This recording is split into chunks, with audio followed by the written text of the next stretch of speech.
Okay, thank you. Hello, everyone. Let's continue with Master YongHua's Chan Chi instructions. 都来分神这个大声惭愧。 I distracted Master when he was so far away. He brought forth great shame. 大声惭愧之后，又过了一个时期，带着很多这比丘在这修行。 A while after he brought forth great shame, this bhikshu started cultivating here. 他也解释家父说，向大家告假说，现在事情已经完了，要走了。 He also sat in full lotus and told everyone, "Now that this matter is over, I am going to leave." 坐着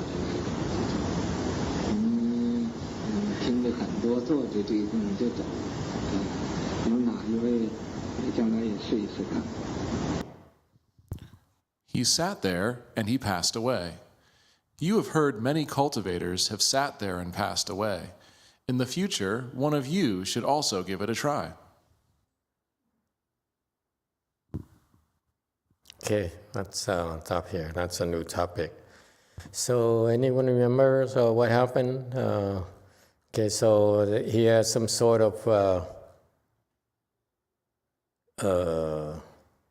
monk who yelled at someone, right? I think beat someone, and then the master was upset, so he sent him a bamboo tube with a piece of gold inside. And this monkey recognized he was wrong, so he repented publicly and asked the Weno to beat him. And he repented. At the time, he says, I'm done wrong to make Master worry. It's my fault. Master is so far away, and yet I made him concerned over what's happening here. So he knelt in front of the Buddha, and told the Weno to beat him with his stick 3 times. And then he cried, and our master Fa Yu said, I'm really unworthy.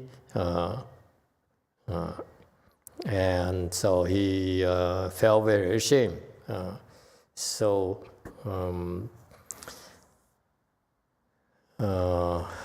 then what I don't get on slide number 7, he started cultivating here. What is he referring to? He or the guy who beat, that he punished?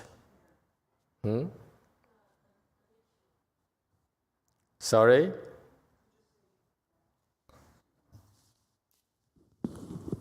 The bhikshu started cultivating.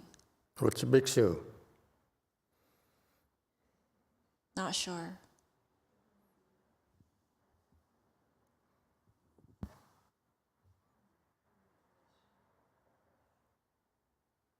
Is it clear in the Chinese, or it's not clear either?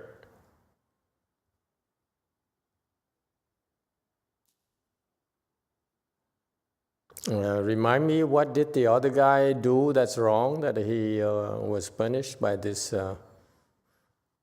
Fa Yu? Anyone remembers? Yes, 2. Thank you, Master. If I remember correctly, the disciple that Master Fa Yu beat came back drunk and was carrying on, yada, yada, yada, not behaving well. I see. Okay. Yeah, okay, now I remember. And then, so that bhikshu who got drunk, who was punished, he started cultivating, or did Fa Yu starting? start cultivating, do you think? I don't understand the story here.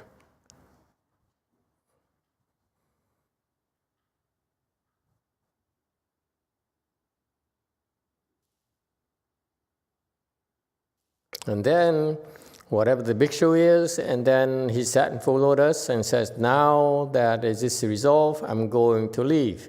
So, it sounds like it's Fa Yu, no?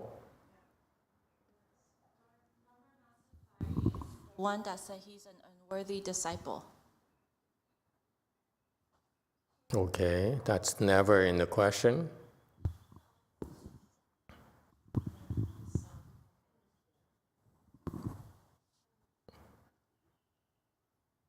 Okay, so anyway, so assuming it's Fa Yu who started cultivating, so he wasn't cultivating?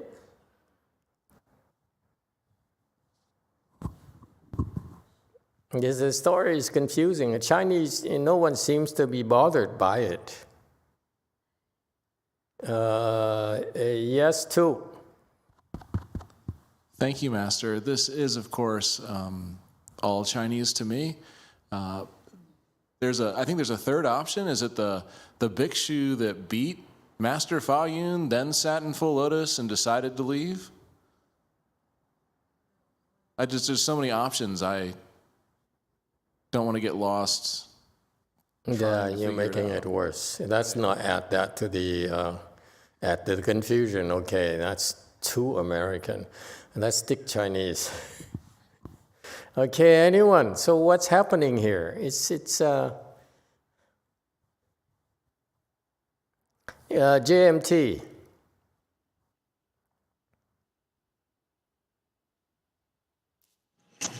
단톡방에 올라온 맹 성인님 질문입니다. 감사합니다, 마스터. 우리가 다른 사람 대신 비청산을 돕는다면 항상 이에 대한 대가를 치루어야 한다고 하셨습니다. 그렇다면 결혼한 여동생이 구병시식과 천도제를 해야 하고 돈이 없어 제가 여러 번 비용을 냈다면 이 경우 비청산을 도운 것도 대가를 치릅니까? 저도 몰라요. 서수스님 도와주세요. 구병시식과 천도제가 영어로 뭐예요?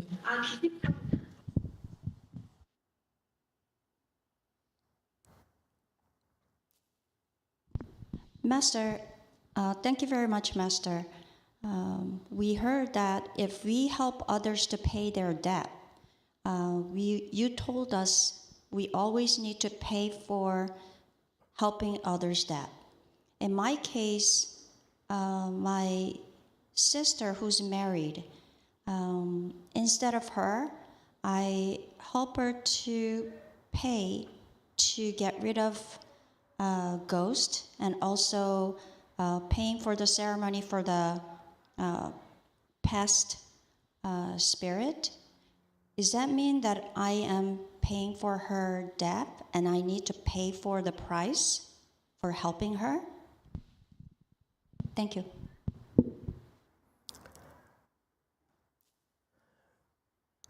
When you're trying to help others, there's always a price to pay. If you were to directly intervene yourself, just very much like doctors, nurses, and people in the medical profession, acupuncturists, herbal doctors, and so forth, when they help with people or therapists, when they help people, they help their clients with their illnesses, and the client get better. Then, in the law of cause and effect, someone must be sick. Okay, and therefore, that what we call a karmic debt needs to be settled, and therefore, these people, the professionals who help those people, who help heal those people, have to pay the price. Okay, and just the law of cause and effect. The law of cause and effect says this, and this must be balanced out. Therefore, the debt must be repaid. So if someone gets better, then the doctor and the nurses and the therapists need to bear the burden. That's just common sense. Okay? And so someone has to suffer. Paying the debt is another form of suffering. And so if you want to help others and you directly intervene, then you yourself will have to bear the burden. Okay? However, in Buddhism, there's another mechanism where you indirectly ask the Triple Jewel to help, who intervene in your behalf. And therefore, the Triple Jewel, by making offerings to get these plaques, for example, then what you're doing, or you go to the temple and ask the monks and nuns to recite for you. Okay, many temples do that. You go to the Tibetan temple, you're in trouble. Your daughter is going crazy, getting depressed, wanted to kill herself, so forth. Many of them would go to the Tibetan temple and ask them to recite, and the Tibetan temple would then convene the monks and nuns and recite, and hopefully it helps. Okay, when that happens, if the person gets better, then basically the ghost goes over to those Tibetan temples, monks and nuns. Okay, so I saw that. I understand it's happening with those temples. I heard stories of Vietnamese monks and nuns going to help people in Vietnam with ghosts and demons issues. And one extreme case told to me by a person who was a lead monk ordered by his master in a secret school, Vietnamese secret school temple, to go help a lady who had a demon issue. So they sent like him as a lead person, and then a couple of young monks as well to tag along to help out, to show in force. And they showed up and they recited these mantras, Vietnamese mantras, and one of the young monks died. Okay, and so you see, it's real to us that these things, when we intervene, we have to pay the price, and nothing is free in this world. Okay, so that's the system. So if you're smart and you believe or you have access to these temples, you should go to the temple and ask them to help. Many of them would love to help you. Okay, because that's how their model, their practice is after. Okay, but for us, we do the similar kind of thing, and the difference is that when we agree to help you, then we take over the burden, the debt, the burden of the debt, so that you don't suffer any consequences that you cannot handle. That's harmful to you. Okay, whereas when others who try to help you, they aren't necessarily able to shield you from retributions. Okay, if you will, the ghosts and demons get upset for the intervention, so they attack both the person who intervened as well as the victim. They upset, so they still upset at the victim who owes them, and they also, and in addition, they also upset at the person or the monk or the lay person who intervenes on behalf of the patient. So you see, so that doesn't help unless the person who intervenes is so strong that the ghost, by getting a demon, by getting angry, this particular third party, that's all the resources they have. So that's why they drop the original victim. All right? So that's the difference. The difference is that, yes, you can go to places and you can ask for help, and some temples are better than others. Some places are better than others. Not much differently than you go see a doctor. Some doctors are better than others. That's all. Okay. So in her case, in the particular case here, you go to the temple. If the temple can help, great. But for our temple, we try to shield you, and so far we've been able to do that. Knock on wood. Yes, JMT. 안녕하세요. 저는 선치를 시작하기 전에 3일 단식하고요. 너무 힘들어갖고 그만두었다가 이제 그저께부터 시작해서 이틀째거든요. 그런데 발목이 많이 부어서 온 상태예요. 앉으면 서서 있으면 발목이 더 많이 붓는데 앉아서 자선하니까 결과부자를 안 하니까 좀 붓기가 좀 내렸는데 계속 결과부자를 해야 될지 어떻게 해야 될지 몰라서 질문 드립니다. 감사합니다.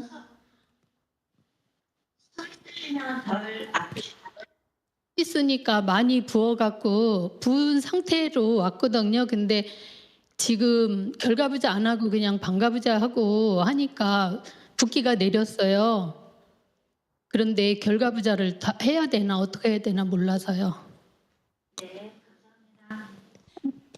Master, before the Chanchi starts, about 3 days before the Chanchi, I started fasting, but it was too difficult, so I stopped.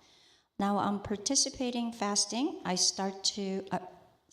participating on Chanchi. I start to fast again. I started about 2 days ago. My problem is, before I started this Chanchi, I had a problem with my ankle. It was swallowing problem. So what I do, since that I joined the Chanchi, I'm sitting in half lotus, and the swelling of my ankle decreased. So my question is, should I need to do full lotus at this point? Please, thank you. No, you don't have to. If the ankle is swollen, then do not use the ankle anymore. Don't aggravate it. It's not worth it. Be patient. Right? Anyone else? Yes, 5. Fast forward a couple of slides, Master Tao An is still alive. So it's referring to Master Fa Yu. Couldn't it be the Weino who beat him up or the monk who got drunk? The story is about Master Fa Yu. Okay, makes sense. But then what the way Master YongHua put it was that Fa Yu started cultivating. That doesn't make sense. I mean, he didn't cultivate at all? Up to that point? I doubt it.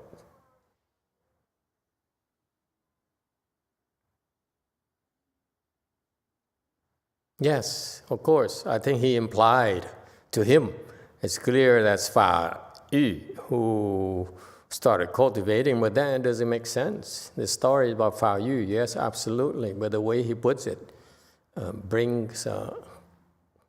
creates question marks in my mind. And then all of a sudden, then he says, now as this matter is settled, I'm going to leave. What is the point again?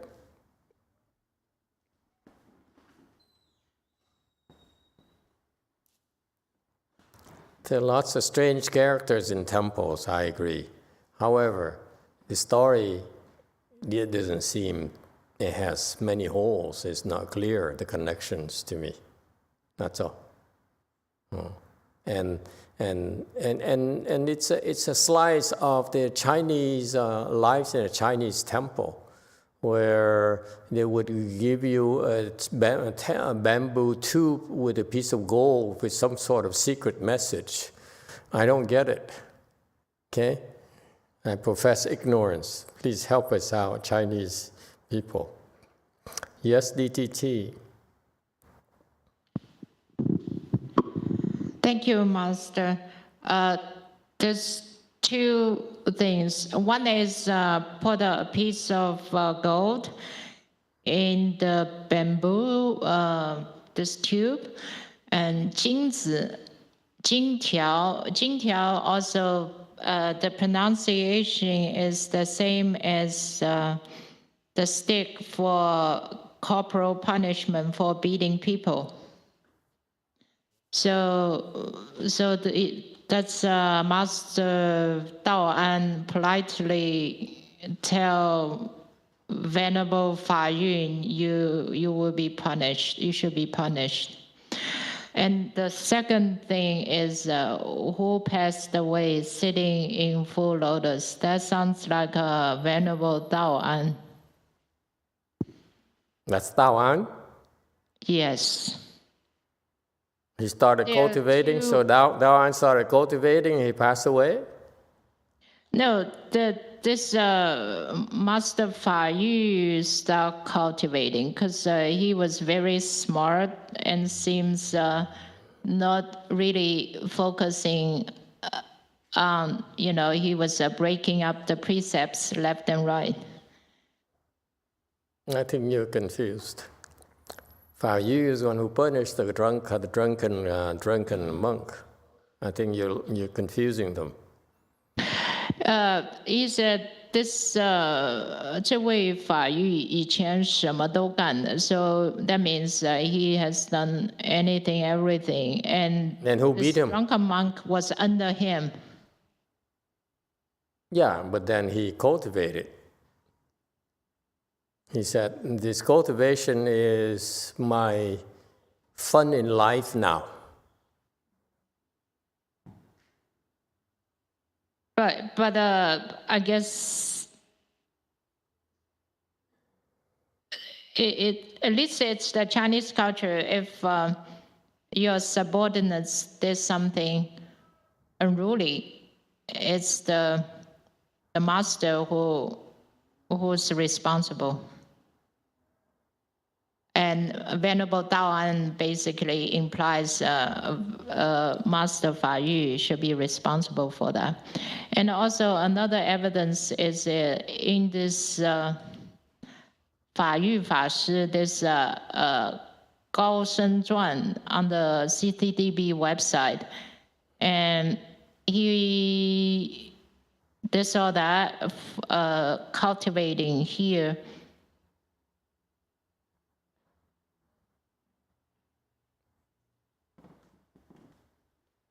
Yeah, you're right. It should be I was wrong. It's Venerable Fa Yu sitting full lotus passed away.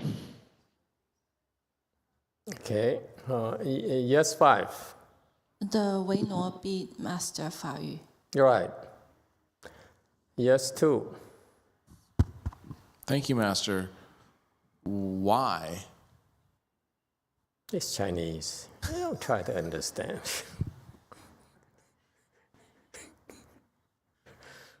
That's why we're asking the Chinese. Let them sort it out. It's a cultural thing. Even the Taiwanese are staying away.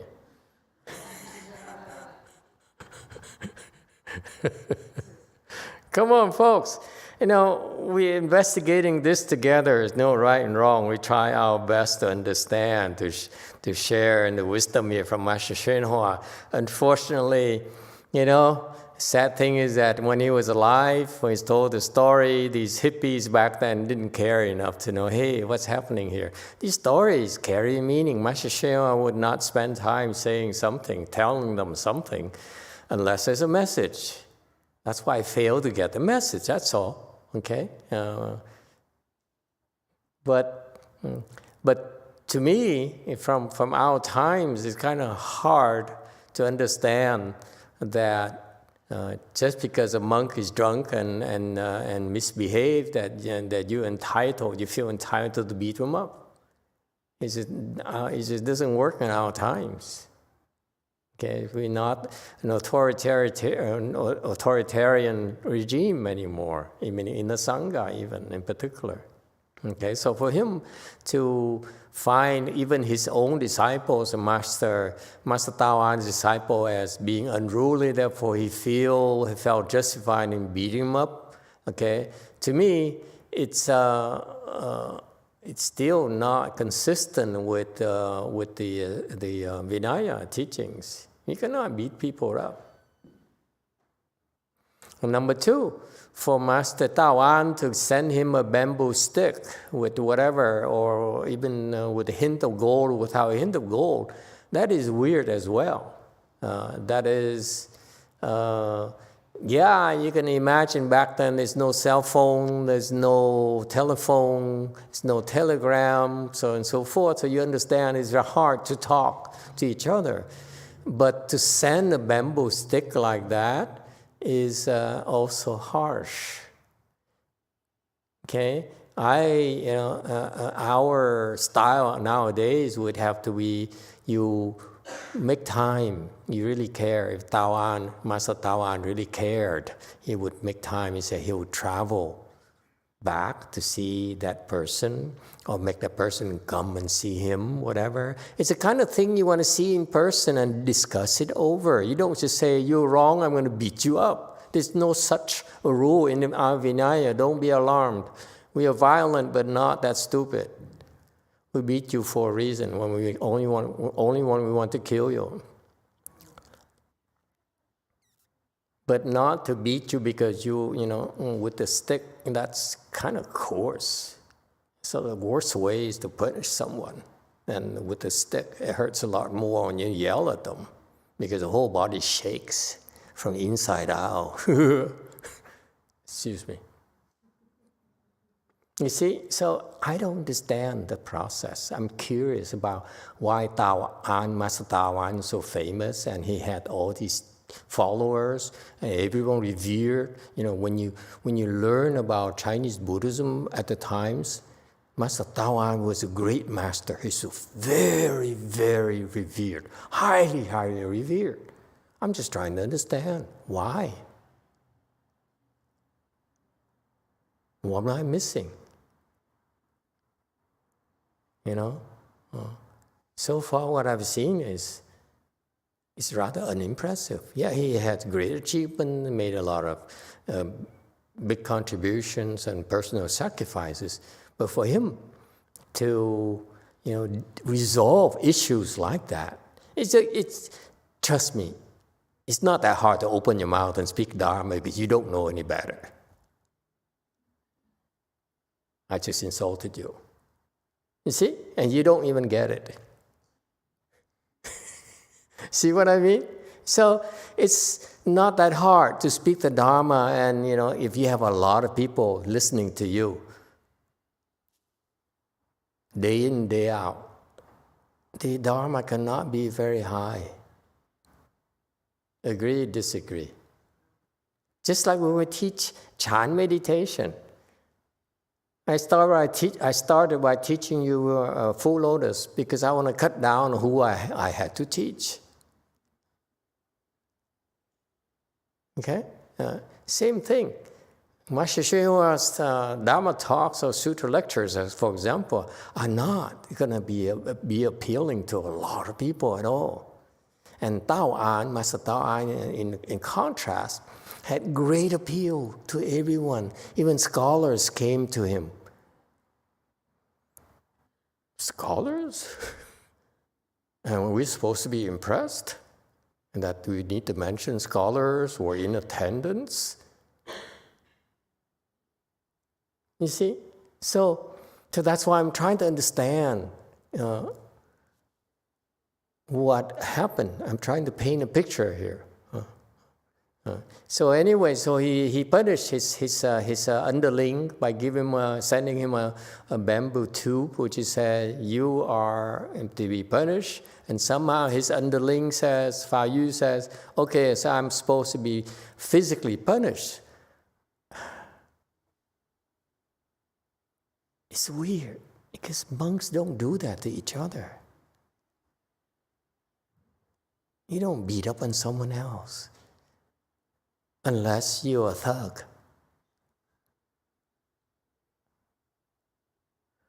Yes, too. Thank you, Master. I would like to 1,000,000% validate that statement as a... What statement is that? I said a lot of statements. that you don't do something like that unless you're a thug. As a Sicilian American Buddhist who was raised on such morally and ethical films as The Godfather Part 1, The Godfather Part 2, Goodfellas, you know, that is like the most gangster cause and effect I've seen in one of Great Master Shenhua's stories yet. Like, Master Daoan sends a bamboo thingamajiggy with gold inside, and then Master Fa Yu is like, this means I must be beaten, and then if that's not enough, I'm going to sit in full lotus and die. Like, what? That's like in The Godfather Part 2 where he's Yeah, it's just like now Master Daoan said, did I make him go or not? You know, it's this kind of happening brings up too many issues. Well, I mean, like, to my non-Buddhist Sicilian gangster upbringing brain, it makes total sense. It's like, here's the bamboo that represents the fish, you know. You're going to be swimming with the fishes soon. There's gold inside so that when you're swimming with the fishes, we will take care of your family with this gold. Just do what you need to do. Ah, yeah, it sounds familiar. You see, to us, our reference points are different, but I still fail to see how in a monk's life it's okay, since when is it okay to beat up on someone? Whether it's from Fa Yu beating up on a drunken, or Master Daoan sending a message, you should be punished that way. It's weird. Okay? I don't get it. And no one seems to be bothered by it, especially, least of all, the Chinese. I don't understand it.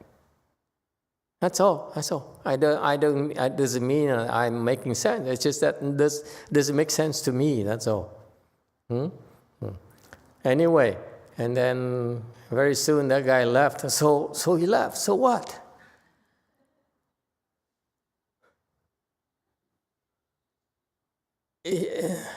Maybe I watched too many movies. I need a storyline that is coherent. If not, I give it a rating of 1 star. Yes, 2.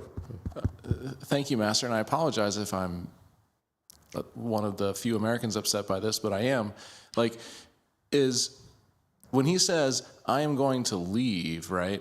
Like, I saw this one beautiful Buddhist movie called Spring, Summer, Winter, Fall, Winter, Spring, or something like that. And in the movie, they depict a monk who covers their face and writes "shut off" or "stop" on their eyes, and then meditates until they pass away. So that's what's happening here, right? I am going to leave equals I'm leaving this world. Not I'm walking out of the temple. I just don't get it. If you are to be punished, why would Ueno agree to beat you up? Huh? It's strange. If I were the Ueno, I said, please leave me out of it. Master YongHua says, if I beat you up, then I have to bear your burden. You understand the Dharma at all? If I beat you up, I need to carry your burden. Master Daoan did not tell me I'm supposed to beat you up. You tell me to beat you up. So I'm going to carry your burden? Are you crazy? I'm Master Daoan's disciple. That's why I'm a Ueno. You can't tell me what to do. Back then the Ueno was pretty high level position, not like here, our temple. They are rank number 2, 3, something in the temple. They're big shots. So for Fa Yu to tell the Ueno to beat him up, there's a lot of details missing. Anyway, unclear storyline. Yes, 4. A YouTube comment from SF Daniel. Master, do you think that maybe in combination with what Jane said about the bamboo tube, Could the piece of gold have been intended to make Fa Yu reflect on his behavior to see if he deserved the gold? Thus, Fa Yu realized that Master Daoan knew about his behavior? No, that's too American. Sorry. Okay, we leave the matter unresolved. And we have a lot of question marks about this Chinese storyline. Let's move on, shall we? That's enough criticizing. Okay, and that's part of the learning process. You know, we're not clear, we say we're not clear. Okay, and there are a lot of things that are missing there that we don't have access to. Okay, so this guy now died. He said, okay, I'm gonna go. So he goes. After he beat up someone, now he goes. It's like his mission is like, you know, after he did everything for fun, drinking, singing, karaoke, and so forth, and one day he says, you know, cultivation is the best thing possible in my life. Dharma, speaking Dharma is wonderful. The Dharma is such a wonderful thing. I'm going to devote my life pursuing that. And then he decided to beat up on someone, and he felt guilty, and he said, oh, now it's time for me to go. Anyway. So he sat there and passed away. Okay, he sat there and passed away, big deal. Anyone else? Oh yeah, Ahong. Master, when I read this story, what happened to the piece of gold? I think the Ueno kept it. He was the last seen holding the stick.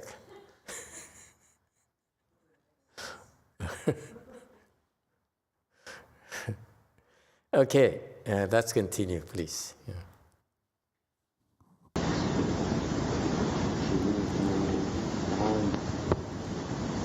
It never bothered them? I'm serious. It never bothered his disciple at all? 明天呢是正月的初一，也是这个西方的这个和论节，28号。 Tomorrow is the first of the month of the lunar calendar, the 28th of the Gregorian calendar.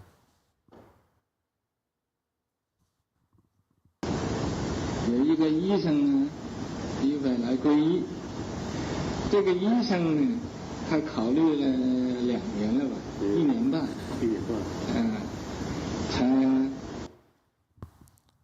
A doctor is prepping to take refuge.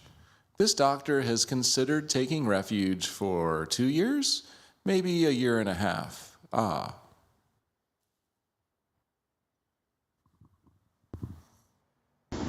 上次他有一个特别的境界，他这个特别境界是什么境界呢？就是哭的境界。Last time, he had a special state. What was his special state? It was a crying state. He just cried. 就是哭起来。哭什么呢？哭因为他不早皈依所以呢，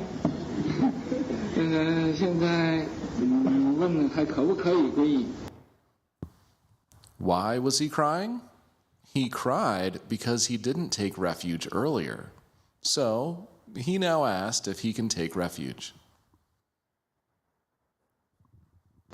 本来我不许可，我告诉你，但是我又想他哭得那么厉害，这个许可，所以在明天呢，来皈依。Initially, I didn't allow it. Let me tell you, but I thought about him crying so hard, so I allowed it. So tomorrow, he will come take refuge. 或者明天我们或者在5点钟的时候开始会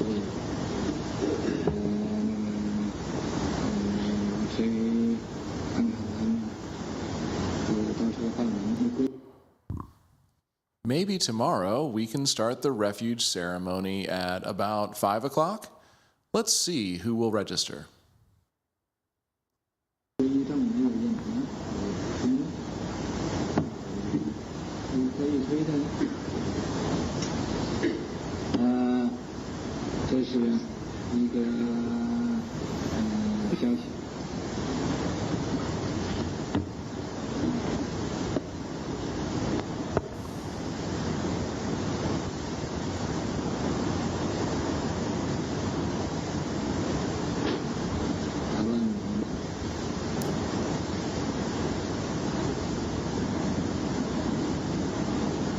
今天讲一个也是在晋一个地方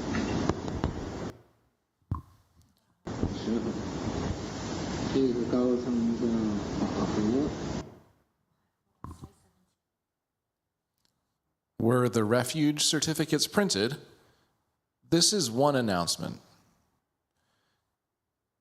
Today, I will talk to you about an eminent monk, Fa He, who was also from Jin Dynasty.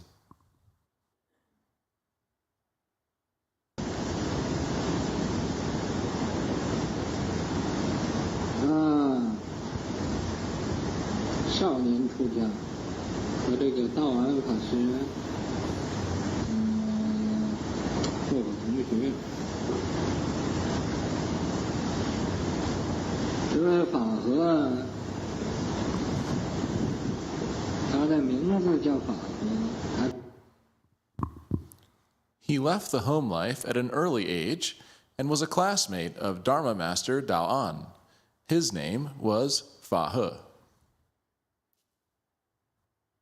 他真是谦恭和蔼，对人人呢他都恭敬，对人人他都很有礼貌。 He was really humble and kind. Towards everyone, he was respectful. Towards everyone, he was polite.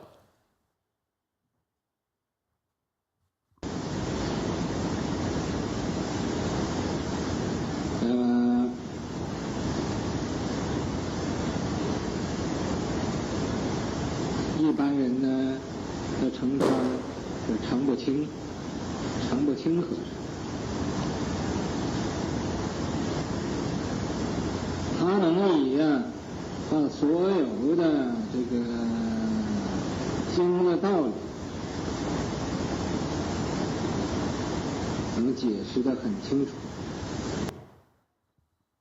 People in general called him never disparaging, the never disparaging monk. He was able to explain the principles in the sutras very clearly.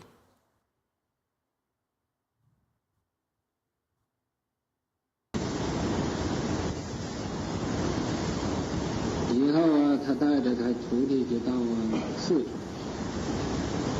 川，在四川这个地方，所有的一些个佛教的人呢，都来亲近，很多的这个人呢，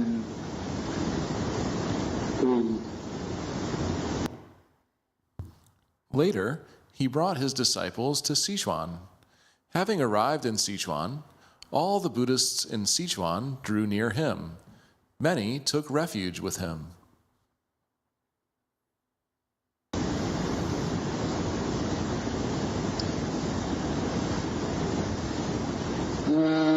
以后他又从四川那儿到长安。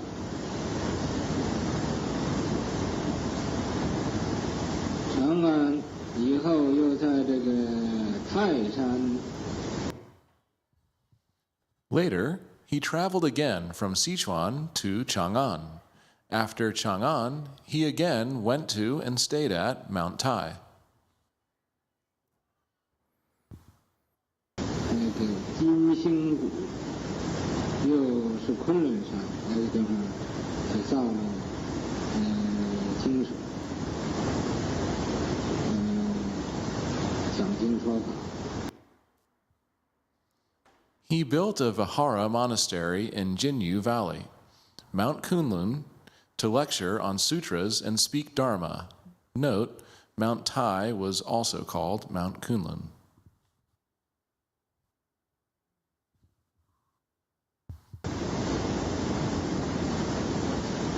有一次，他和道安法师啊，就到这个山上，到这个太山呢，这个叫昆仑山，看地方，看地方，看这个地方。 Once, he and Dharma Master Daoan went to this mountain, to Mount Tai, which is also called Mount Kunlun, to take a look. 地方呢，非常的好，风水什么都好，非常的高。 They considered this place to be very good. Everything, including feng shui, was good, and the mountain was also very high. Note, Mount Tai raises 5,000 feet above the plain, a majestic presence.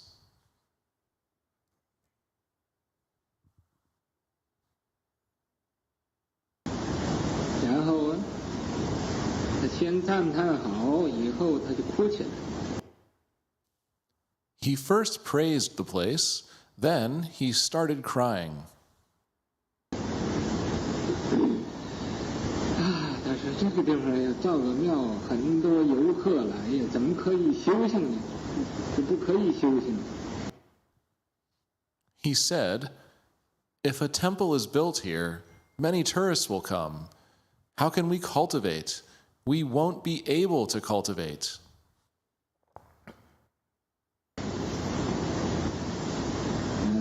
跟这个道安法师说，法师，你如果呀，要是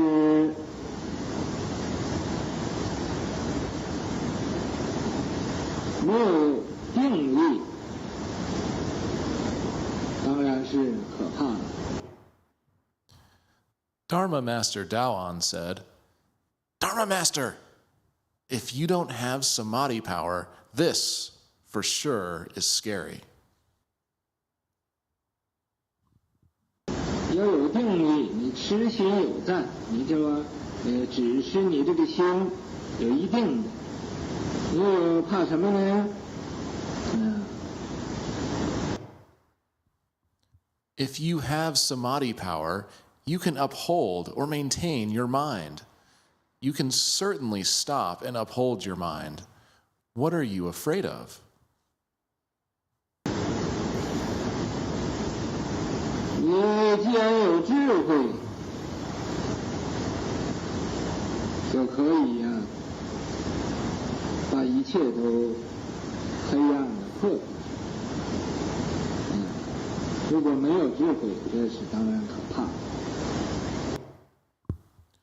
Since you have wisdom, you can destroy all darkness. If you don't have wisdom, then this for sure is scary.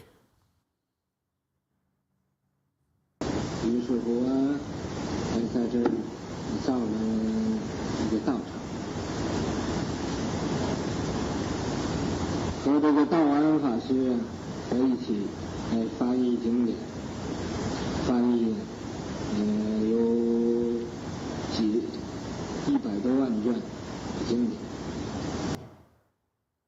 Therefore, he built a temple there. Together, he translated sutras with Dharma Master Daoan, having translated over 1 million scrolls of sutras. 他的学问呢也非常好，和道安呢倒是都差不多。 He is also very knowledgeable, similar to that of Dharma Master Daoan.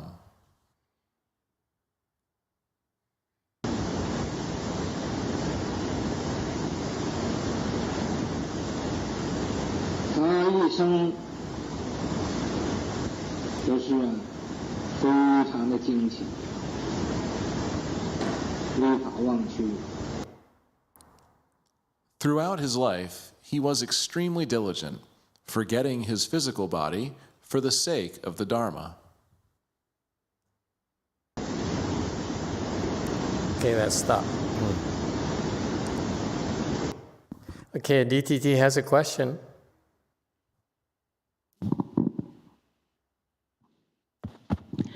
I did affect today from this last story, the last slide that can't understand that is it Master YongHua tell the disciple that you should try and sit in full lotus and pass away.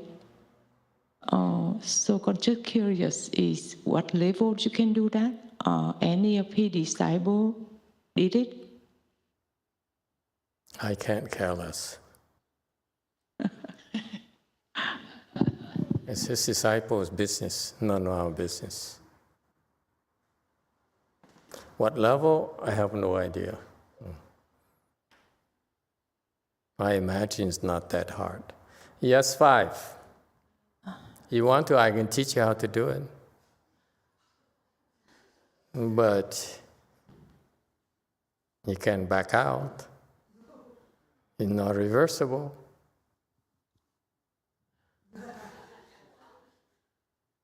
So you sure you want to know?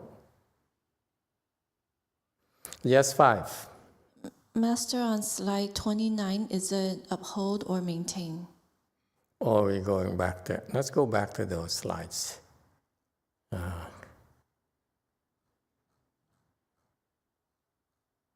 went through a lot of slides.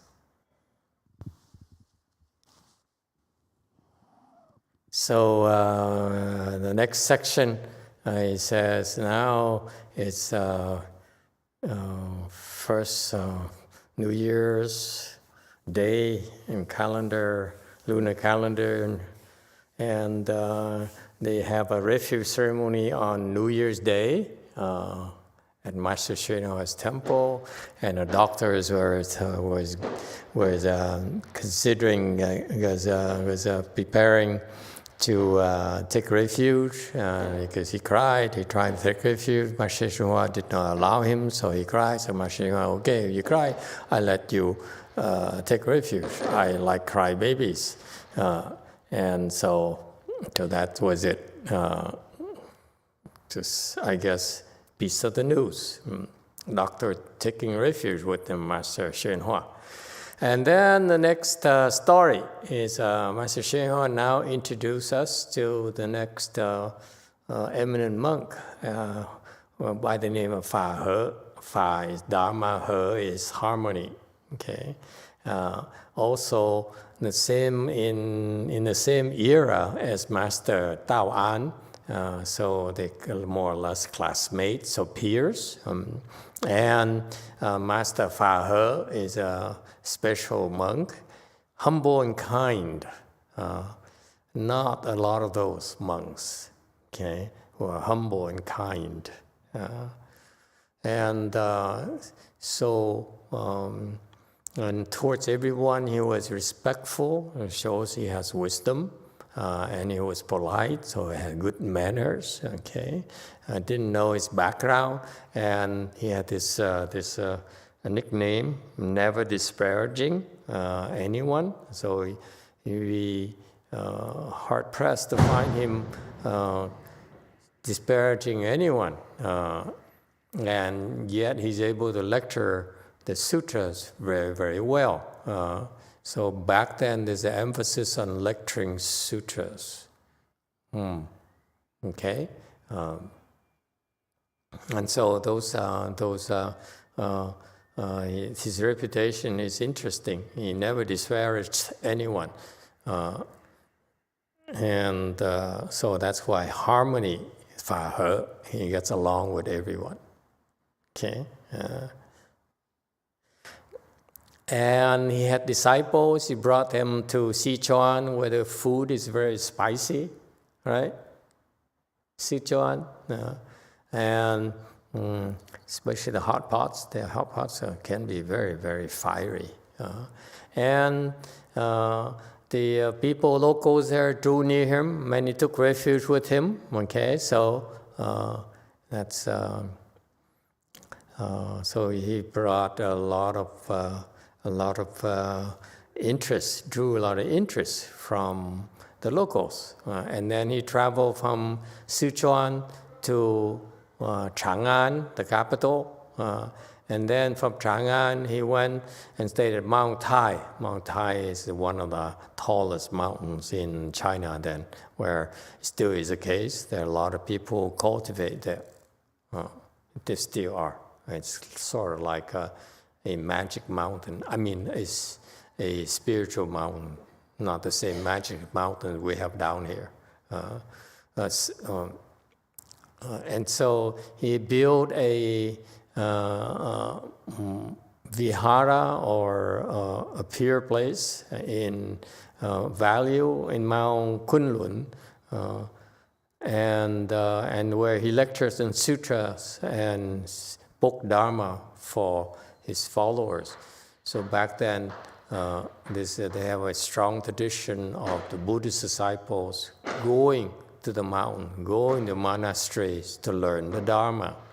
Okay, so unlike nowadays where we have a lot of competition, all they have to do now is turn on the laptop and pick the videos, Dharma videos. Everyone has videos now. Okay, back then you have to go, you find these big names and you bring a copy of the sutra and you go there and listen to the sutra yourself. It's kind of cool. Those were the times. Those were the days. And he's a good buddy, Master Tawan. They hang out together, and since they have the same aspiration to propagate the Dharma, they're cooperating. Which is remarkable. You find those times where the monks were virtuous, and they work together in propagating the Dharma. And it's kind of hard to find nowadays. So very special times when people appear and they have these ideals of teaching the Dharma. Okay, they didn't, you think that because Master Tao An was more famous and also was into speaking Dharma as well, you think they would be rivals or something? No, they got together, and Master Tao An accompanied him to this Mount Kunlun to take a look himself, and then, we should build a monastery here, okay, because it has feng shui, and it's a tall mountain. So that's what the monks do. They pick something with good feng shui to build the thing, the way places. And then Master Fa He liked the place, says, I like this a lot, and then he praises, this is a special place, but then he started crying. He says, if I build a way place here, and to cultivate, but many people will come, especially tourists will come. How can we cultivate? We can't cultivate.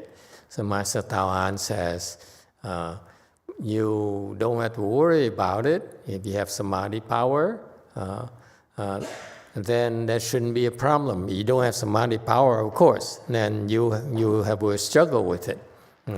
So what does samadhi power mean? Means that you can 持信有. Okay, and what does 持信有 mean in Chinese?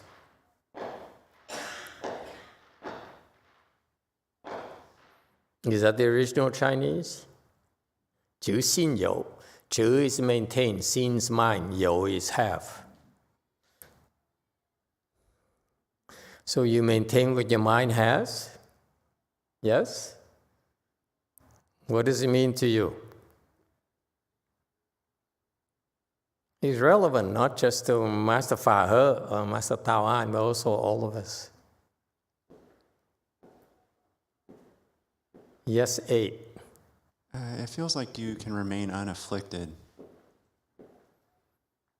Remain unafflicted. Yes. Okay. Anyone else?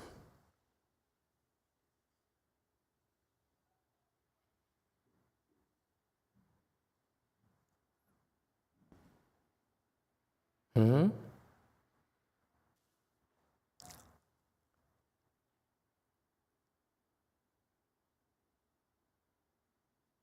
Xinyo, the mind has, meaning the mind has a thought. The mind is thinking of something. Yes? So Master Daoan says, if your mind is thinking of something, you're able to maintain it. That's called samadhi. See the relevance now? Yes? Okay. Master, so later on the verse say that he can stop and maintaining. Does it mean that if when it is too much, he can stop that his thought and doing his maintenance? Where? Right there he say,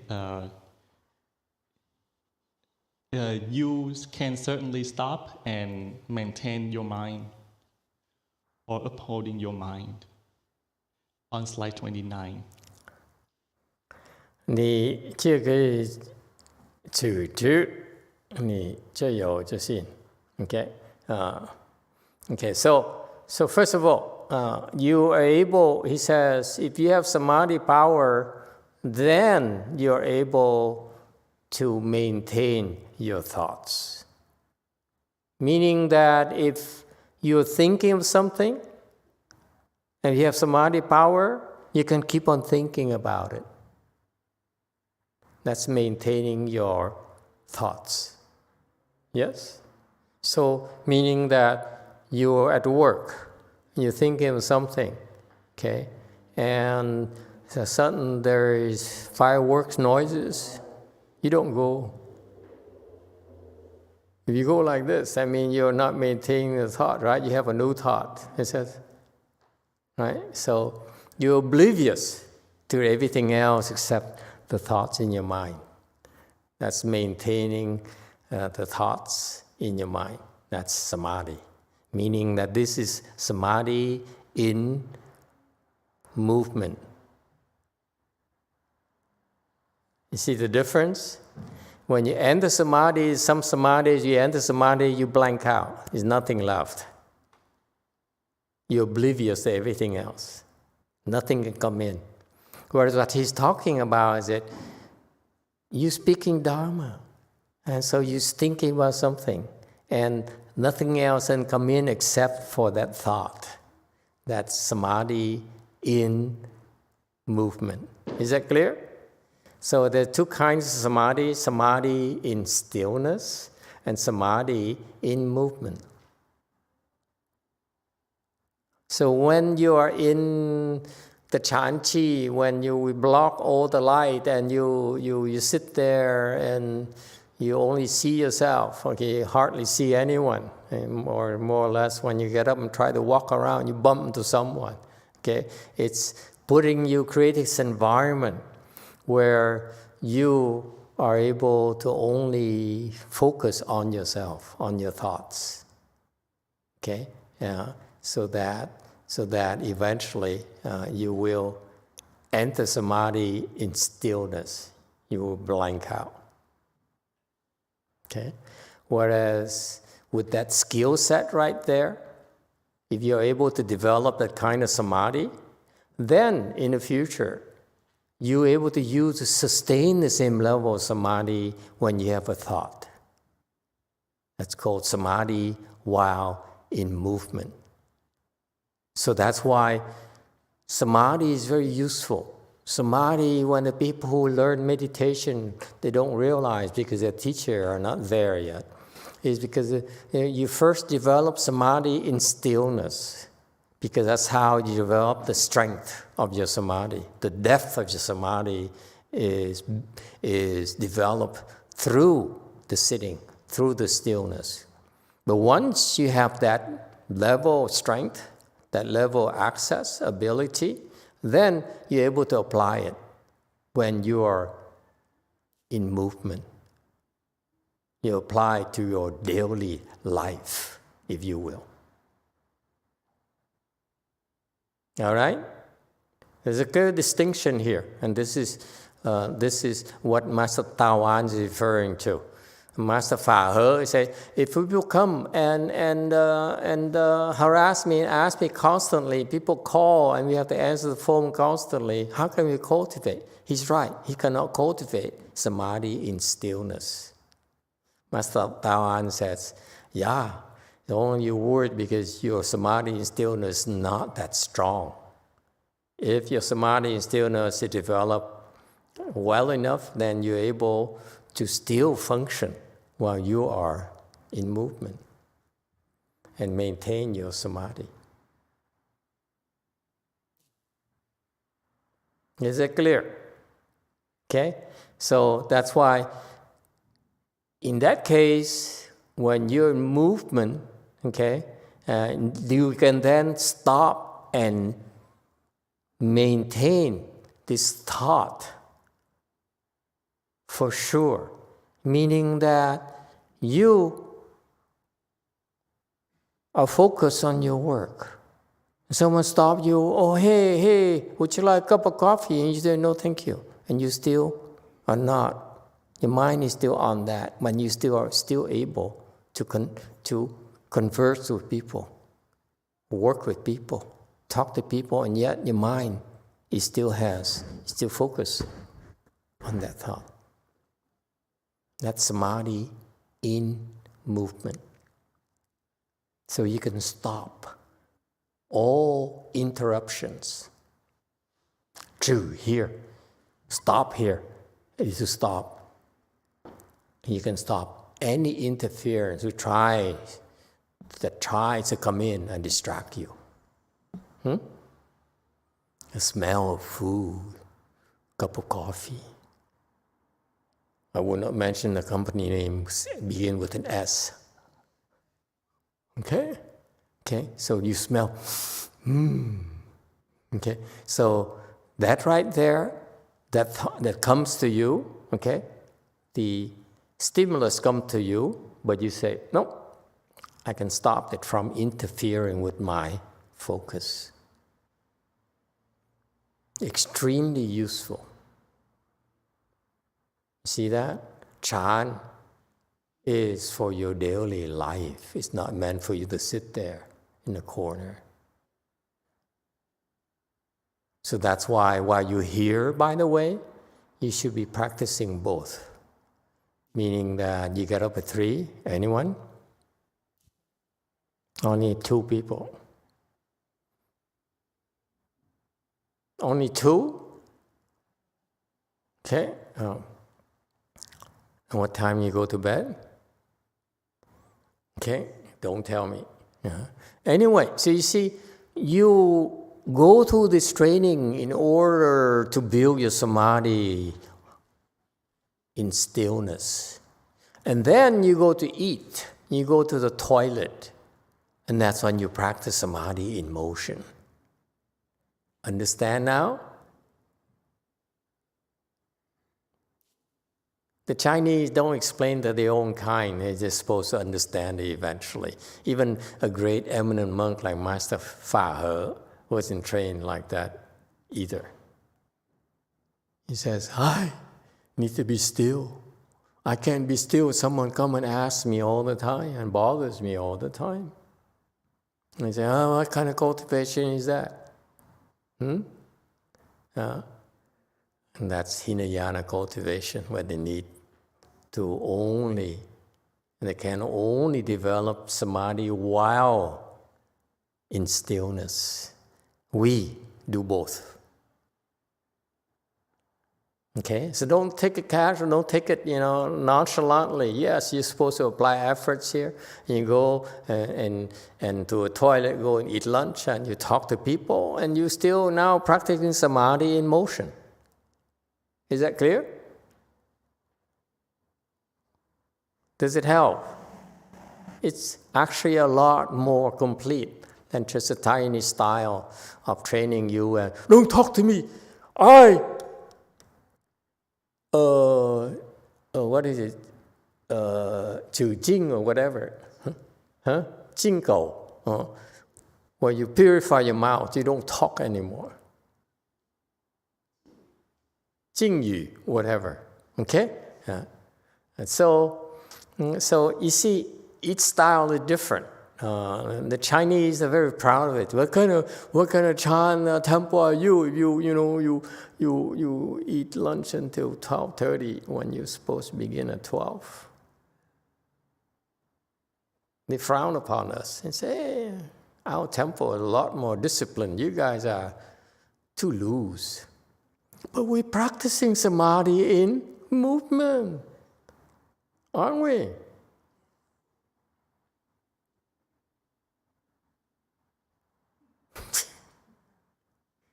Such a lack of conviction. Yeah.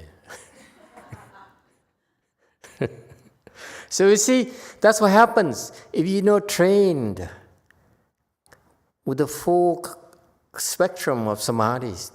This is what happens if I say, I don't want to be bothered. I'm afraid of people disrupting my concentration. That's what Master Tawan says. It happens to me all the time. You shouldn't have any problems. If you have wisdom, you can destroy all darkness. So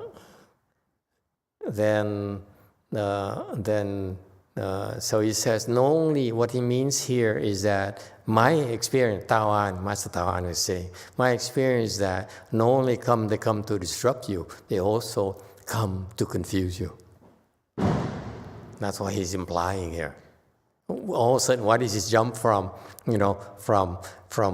being scared into wisdom here? He says, actually, they come with trying to confuse you, to distract you. And that's when you also need to practice wisdom. There's a difference between Mahayana meditation versus Hinayana meditation.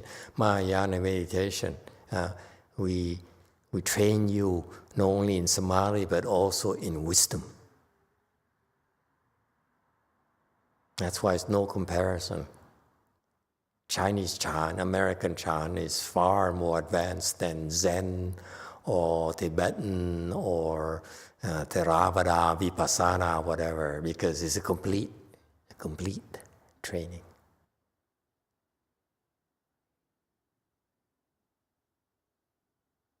All right?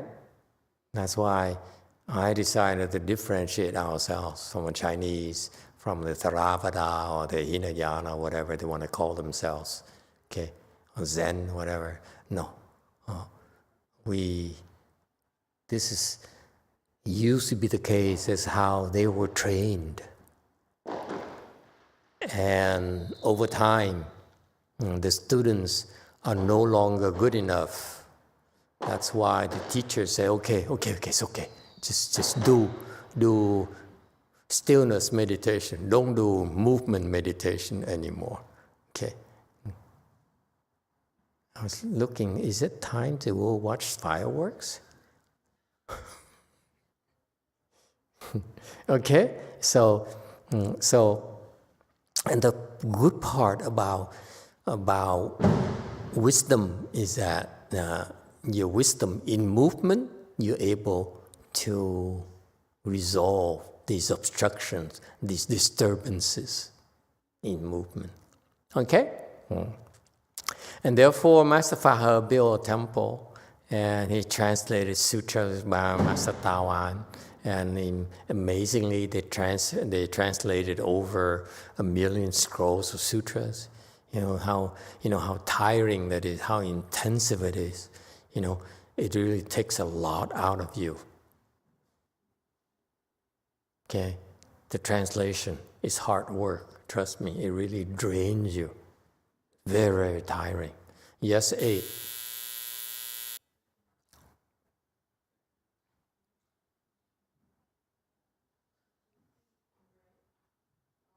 Thank you, Master. I was just curious, the 1 million scrolls, were those Indian scrolls translated into Chinese or something dialect to dialect, or what was going on there, do you think? Yeah, back then it's scrolls of Sanskrit, because Mahayana was transcribed into Sanskrit a long time ago. in India. And then so they transmitted that to China. So the Chinese would then, Chinese emperors, to their credit, employed a lot of monks and nuns, monks primarily, no nuns. They sponsored a lot of monks to do the translation, even imported the Indian masters from India to come over and help clarify the Sanskrit terms. And so a very elaborate system, unlike right now. So because they were able to get enough support, I'm sure that Master Fa He got help from Master Tao An. Master Tao An is very well supported, and Master Tao An wanted collaborators, so he has assisted Master Fa He with the financial support to build a temple and to run it, keep it running. As you can imagine, it's a very expensive to run a temple, and so with the objective of freeing Master Fa He from worrying about financial concerns, the finances. And so that's why they're able to translate a lot of scrolls of sutras. So the scrolls back then probably were in scrolls of paper. They roll it up, okay, and they would. There was no binding back then, so everything is in the form of scrolls upon scrolls upon scrolls of sutras. Okay, so it's pretty impressive. It's a very, very tiring work. Okay.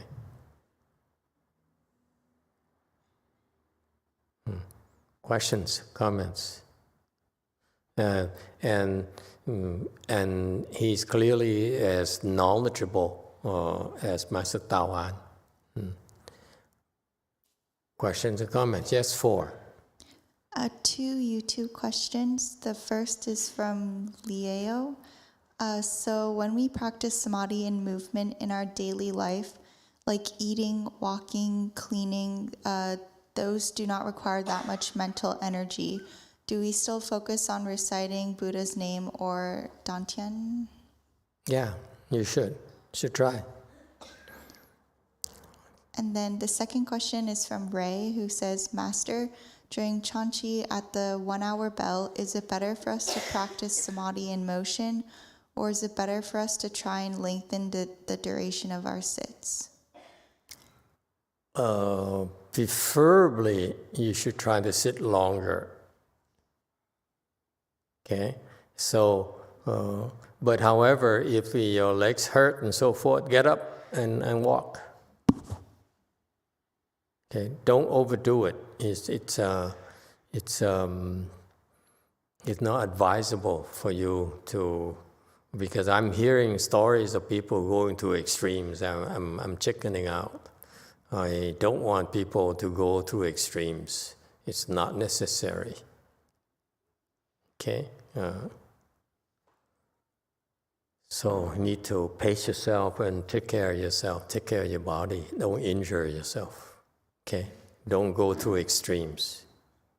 It's not worth it because it takes your body longer to recover. Okay? Yes, DTT. I just want to address earlier the question about translation. Just for the non-Chinese speaking people's information, Chinese language is a logogram, and so no matter what kind of the dialect you use, and then you use just the same character, and the written language is just one type, and the dialects, maybe there are many, but it's not a phonetic language. So there's no translation between dialects regarding to sutras. Okay, yeah, thank you for clarifying that. Yeah, when you translate from Sanskrit into Chinese written form, there's only one form across dialects. Thank you. Anyone else?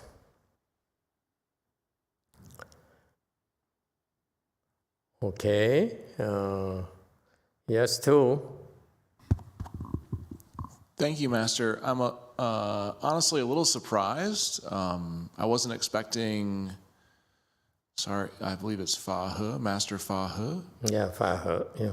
I wasn't expecting him to ask the question and get afflicted by tourists visiting the temple.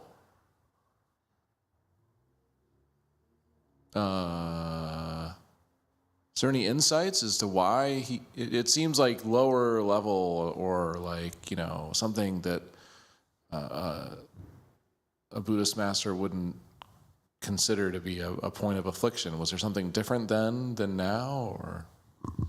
No, not really.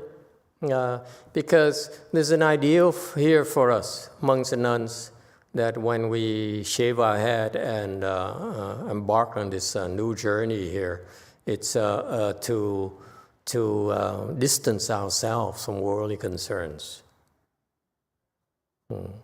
And therefore, we're not looking to be popular. We're not looking for a lot of disciples. We're not looking for acclaim, notoriety. And therefore, Master Fa He was saying that if I build a temple before without temple, if I don't like it, I can get away. No one can bother me. If I go to your temple, buddy, then you worry about your disciple, you worry about the visitors. I don't have to. I can simply sit in my room and translate and do my work. Okay, I don't have to worry about temple administration. Whereas now I have my own temples, then I have to worry about the visitors as well as a host of other issues. And therefore, how am I going to cultivate? Because that's not why I chose to do this. So the concern is real, okay? And it's reasonable for people to think that way, because that's our aspiration, is to distance ourselves from worldly people. Okay, that's the first stage. But eventually, you then will not be allowed to distance yourself from worldly people. You find people like Master Tao An, who says, no, you can't do that. Okay, because that was in the past. You're able to sit by yourself and focus on your own cultivation. But now, with your skill set, the only way for you, he didn't put it this way for Fa He, but the only way for you to make further progress is by engaging what is called engaged Buddhism. So this is a fallacy in Buddhism. In nowadays, the monks and nuns mistakenly think they're supposed to engage right away. So they build a temple, they go to universities, get a degree, and come back and hang the diploma on the wall there. Okay, just like as if you find one in your doctor's office, a lawyer's office, and so forth. Okay, the monks also, I found it too, University of Michigan, and Harvard, and so forth, and pretty impressive. But that's wrong. It shows right away that these people are confused. The process of a left home people actually begins with for us distancing ourselves from worldly things. That has to happen first so that we can develop our samadhi and our wisdom. Very much like if you want to learn chant, you have to find time to go to events like this, a chanchi, where you're able you will be able to focus on developing your samadhi over an extended periods of times, like a week or so. Okay?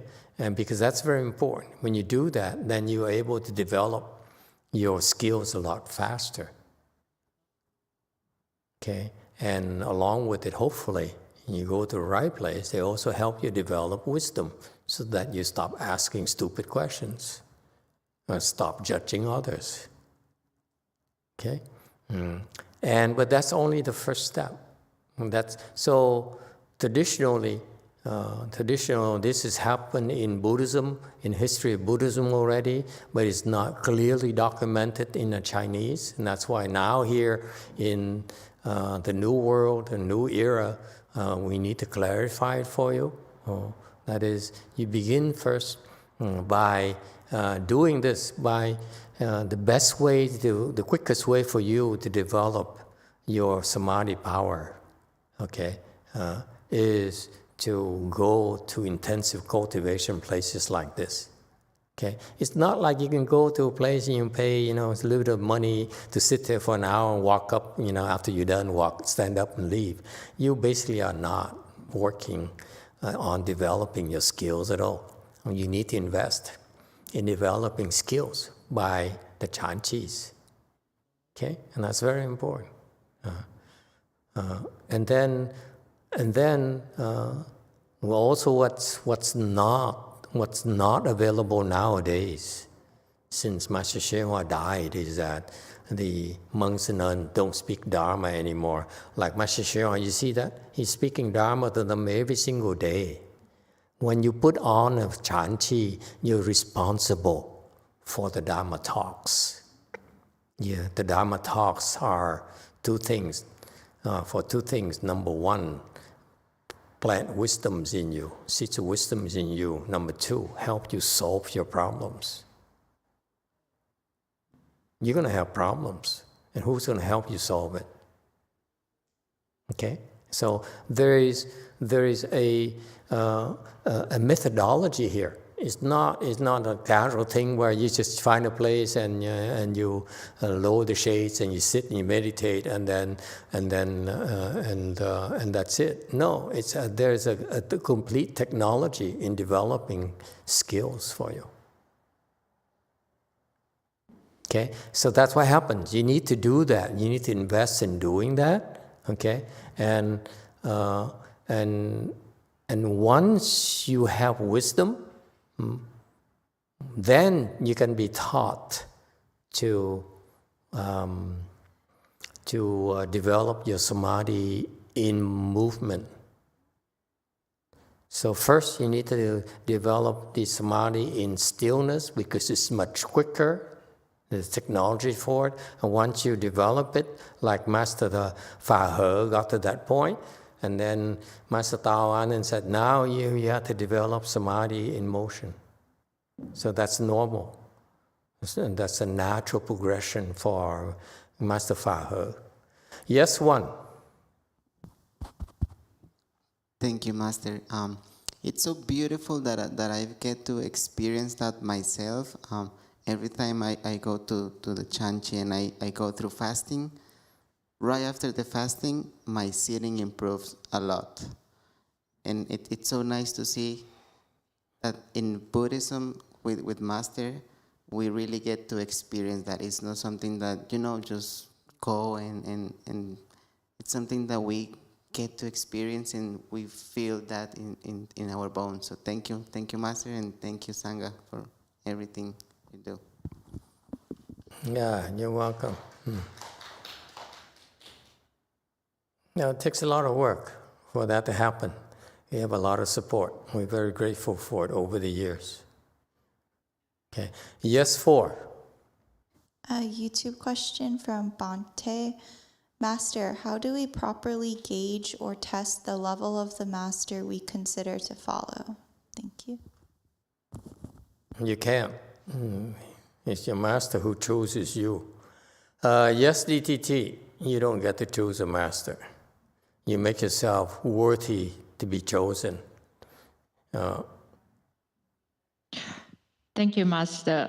May I give a bit background information on Mount Tai? Because now it is a tourist hotspot in China. Yeah. And They still have a lot of places that temples who actually where people are cultivating there. It's a huge mountain. right, the mountain itself is not tall. It's about it's the mountain range about 5,000 feet, but because it's on this the Shandong Plateau, it raised above 5,000 feet above this the plain, not plateau. And so it looks very majestic, and also the feng shui is good. So annually it has more visitors to Taishan than to Yosemite. I'm sorry, last sentence. I said annual visits to Mount Annual Tai. visits, okay. Okay, yeah. I think it would be a great mount for you to go there because not only the feng shui is very beautiful and lots of gorgeous sceneries, but also there are a lot of cultivators there. Yes. It's a place of cultivation. It's more or less a sacred grounds for Buddhism because there's still a lot of cultivators there who are enlightened, who are detached from life. Yes, it's one of the 5 famous mountains in China, and it's listed as the #1 of the 5 famous mountains. Yeah. Wuyue. Yes. Thank you. Yeah. Thank you for sharing with us. Anyone else? Yes, 5. 5 more slides and we finish this story. Okay, let's go through those 5 more slides then and move on. Okay, next.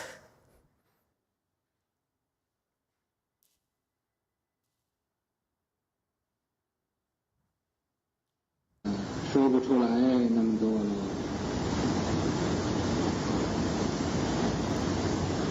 这苦啊太多了，所以他自己呀、就把衣服穿得好了，穿得很庄严，在佛前呢拜佛，老佛。One day, he said to everyone, "This world has so many afflictions. I can't even express how many there are. The suffering is too much." So he dressed himself adornedly. In front of the Buddha, he bowed and then circumambulated around the Buddha.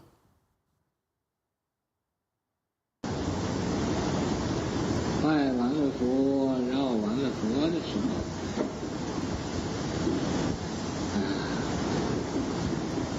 他回去啊，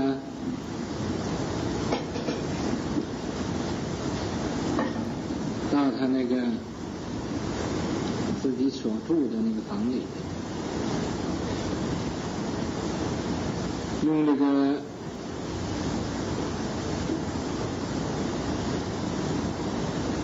主意，僧切了一主意，把这个头蒙上。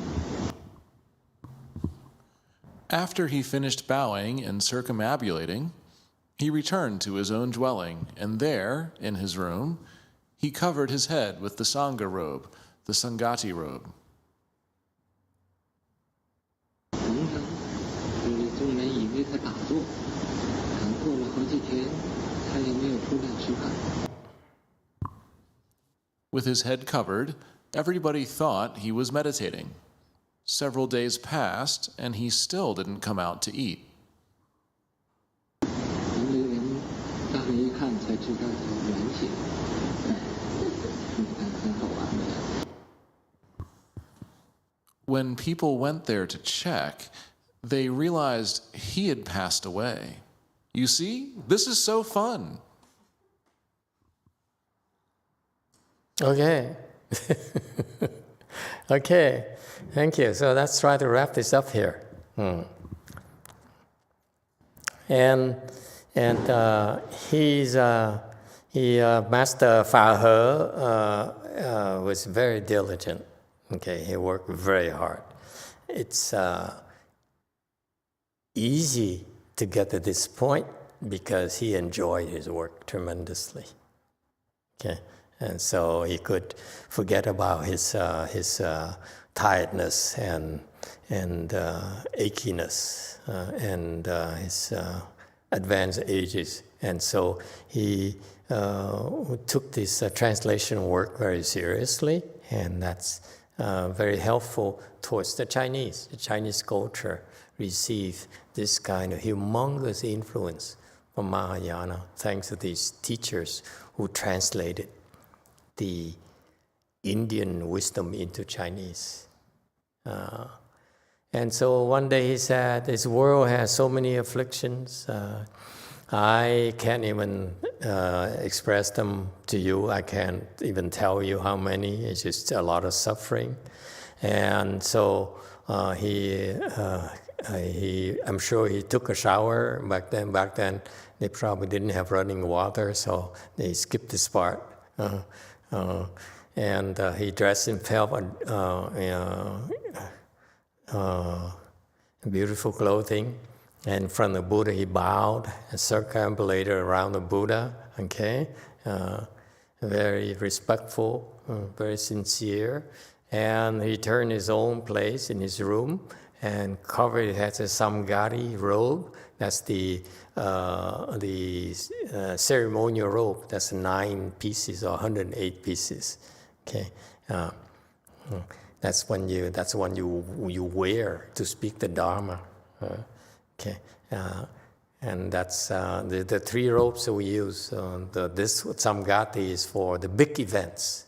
Okay, big events, and he covered himself, and he didn't come out for several days, and they thought that he was meditating, but no, they found out that he passed away. And my Shishya, this is so much fun. I like to do that too. Questions and comments? I want to stress the point that people nowadays, especially monks nowadays, nuns nowadays, don't dare address it anymore. The fact is that when we learn about engineering, learn a discipline, worldly discipline, we invest in the time and the resources, the money to devote our time to go to college to study for an extended period of time in order to get certification. That's very important for us. Okay, you develop skills. It takes a long time to develop knowledge and skills. So you get from the colleges, you get the knowledge. Then with that, they give you access to a company which then trains you to fill out their specific needs. Okay, and so you see, it takes time and investments to develop skills, and so it's the same thing that has to be with if you want to develop your samadhi power. Okay, you have to invest the time into doing it. And that's why I feel that in Mahayana, we can ill afford to let go of the Chan Chis or the Fo Chis and Wanyin Chis and so forth, because those are the specific intensive training period for you can come and you need to learn to drop all your worldly concerns, family concerns, and go there and for a week or so. Okay, we're not asking you for 3 months, a quarter of your life, or 4 years of your life for a bachelor's degree, 2 years of your life for a master's degree, and 3 more years at least for your PhD degree and so forth. You can only afford to have 1 week at a time. And that's why it's very important. We need to maintain that tradition, and we monks and nuns should take it seriously. that this is all the time you can afford to invest in yourself, in developing your wisdom and your samadhi power. Okay, so it takes, I urge the monks and nuns to take that responsibility very seriously, meaning that it's our responsibility to help you develop your samadhi power and your wisdom, given that you only can afford to invest only 1 week at a time. That's all you have. So see, $100 now. So why did she talk to me? Oh, this is one here. Sorry. So that's why we have to commit to it. We have to commit to helping you in that way. Okay, where you can be a much better value to society, to your family, if you're able to improve yourself. Okay, and it's something I'm afraid my master did not emphasize. He only taught them taught my generation 100 days of chant and so forth. I feel it's not reasonable. You cannot ask people to spend 100 days of their lives per year to meditate with us. Okay, and so, and not only it's just a matter of investment of time in you, but also the commitment from our part as well to make it more conducive for you to come and practice and improve yourself. All right?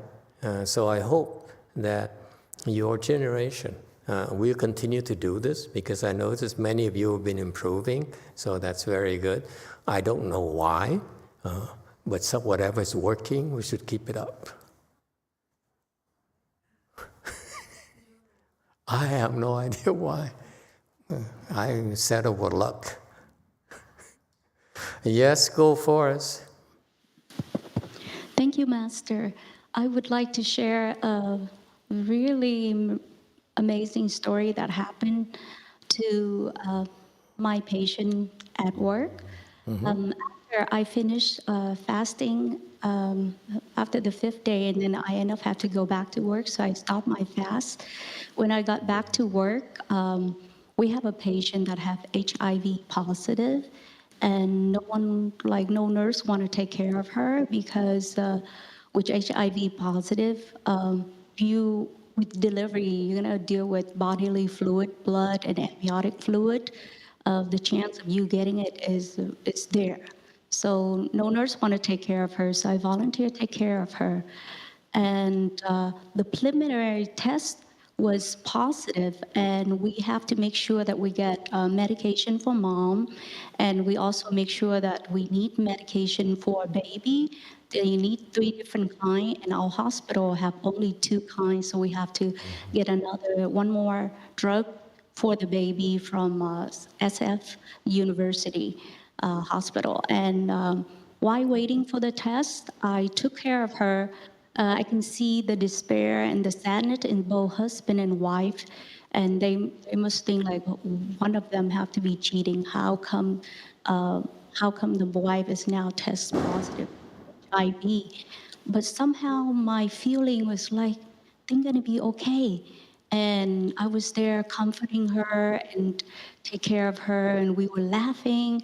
And I went on my break, I came back. The first test was positive, so we run all kind of medication in her. And then the second test was negative. And then they were so happy. And then the call family said, no, it's negative. And then the doctor say, well, we need to wait for one more final test. And that test will determine for sure whether or not she's positive. And the chance of her getting negative is 1 in a million. And at the end of the day, 30 minutes before my shift end, we got the result, came back, and it was negative the 3rd time. So she is HIV negative. We were so thrilled, and I ended up checking her, and she was 10 centimeter. we keep the room really calm. And I say, don't worry, your baby's gonna come out in the next 5 minutes. She did 2 push, and the baby came out. I ended up delivering the baby, and the doctor came in, but the doctor helped with deliver the placenta. So it was a really happy day for the patient and everyone on the floor. Wonderful. Yeah, so the moral of the story is that first fast and go deliver babies. Yeah, it was very calm and it was beautiful. Thank you. Okay, thank you for sharing with us the great news. Lucky baby there. All right, anyone else? Yes, 4. Thank you, Master. How important is Feng Shui in Buddhism? I thought Feng Shui is more like Taoism. Yeah, I don't know Feng Shui that much myself either, but apparently it's helpful. It's a physical thing. If you have good Feng Shui because of the physical arrangement of physical things, okay, which aid in the Feng Shui, makes it conducive for you to have the proper place for intended use. That's all I know. Sometimes people ask me what to do by the Feng Shui. Unfortunately, I don't know enough. Luckily for us, Master O. Abbott knows a lot more about Feng Shui than I do. Okay, and so he advised us about certain things that he learned about the Feng Shui. And I have bad luck. Many of the places I've been to have bad Feng Shui, so it's a lot more troublesome than it has to be. So the better Feng Shui, the better, the easier it is for temples. I remember I first moved to Lu Mountain Temple. The Feng Shui is very bad because we're right on top of the hill. Okay, so that means the money goes in and goes out, and all it means that the little money goes in, you cannot keep. And so when I first started, we could not keep any money. and so the people said, Master, you should realize this is very bad Feng Shui in the temple, and so they suggested this, suggested that, and so forth, and we tried things, and I fixed the Feng Shui myself, and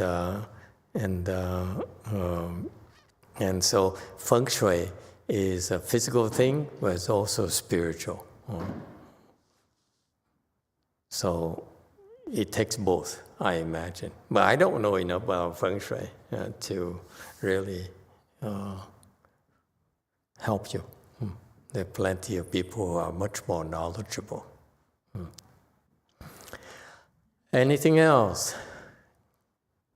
If not, then maybe it's still not too late to go see some fireworks. Yes, go first. Hello, Master. What I understand is that Feng Shui is not encouraged in Buddhism. Is that true? Not true. Many monks and nuns, they use Feng Shui to pick a location for the temples. For example, Master YongHua used to teach his disciples. He didn't teach me, but he taught his disciples about the basic Feng Shui, and that's to help locate the better spots to build a temple or to choose for a temple. So the Feng Shui matters, actually. It's not superstition at all. It's very much like, it's just, if you know that you choose a temple, you want to stay away from, for example, if the location is that if there's as a three-way joint here, so you go to Korean temple, you will never find a temple in that kind of location. The Korean temples have very good feng shui. Okay, and you would never find a temple in Korea where you have the temple is like a street going like here, and then there's a street going perpendicular to it, and the temple right there. It's very bad feng shui. You never find a place like that. Okay, so it matters, and the feng shui can make a difference. Okay. And yes, when I fixed my own feng shui, Lu Mountain Temple feng shui, then that's when the troublemaker nuns were evicted.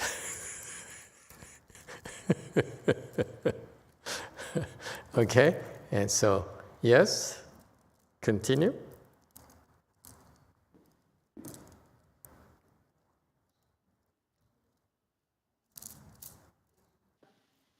So how about when someone cares so much about feng shui, if it helps with their prosperity? It actually helps. Actually, the general thing about that is I don't know much of a feng shui. I'm really feel that I only want to learn enough so that I avoid getting in trouble. But there's obvious things like when I was desperate at Lu Mountain Temple, we were so poor. We had nothing. We had no support. We have no money. We have nothing. And money goes in and goes out immediately. And people were fighting and scratching each other's eyeballs and so forth. It's anarchy. Okay? People was complaining and blaming each other and fighting and so forth. And so we were regardless, still a lot of losers who would come to our temple.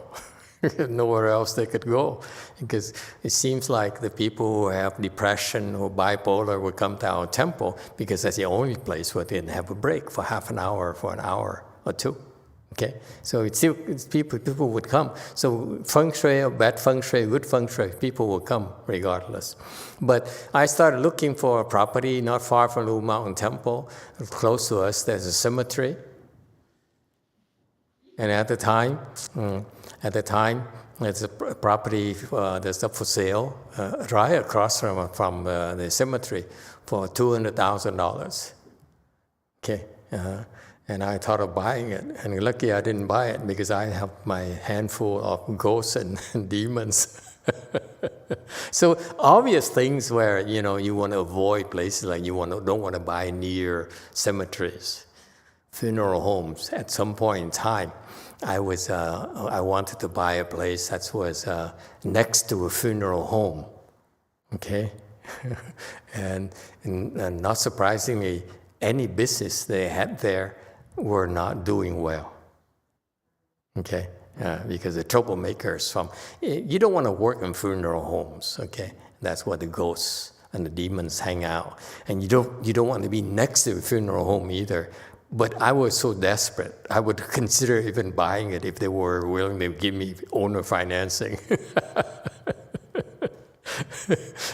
So those were the times. And yeah, yes, the feng shui matters, but sometimes you have no choice, and that's why I sometimes had to fix the feng shui myself. Okay, if I can't do it physically, okay, I do it spiritually. Okay, but no. The short answer is no. It's not against Buddhism. It's just common sense. Okay, and these are forces. They are in action. It helps. They have good feng shui. No two ways about it. Yes. Thank you, Master. Can we overcome the feng shui thing with our samadhi level, or is it better to have like a balance between them? No, it's a physical thing. Your samadhi goes with you. The feng shui is static. It's right there with the property. So, no, you can't really overcome it.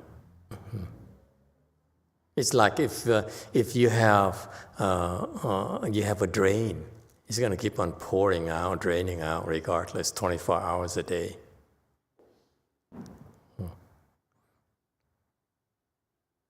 Okay. Anyone else? So it's best that you avoid the bad feng shui places. It's more advisable to stay away from such places. Okay.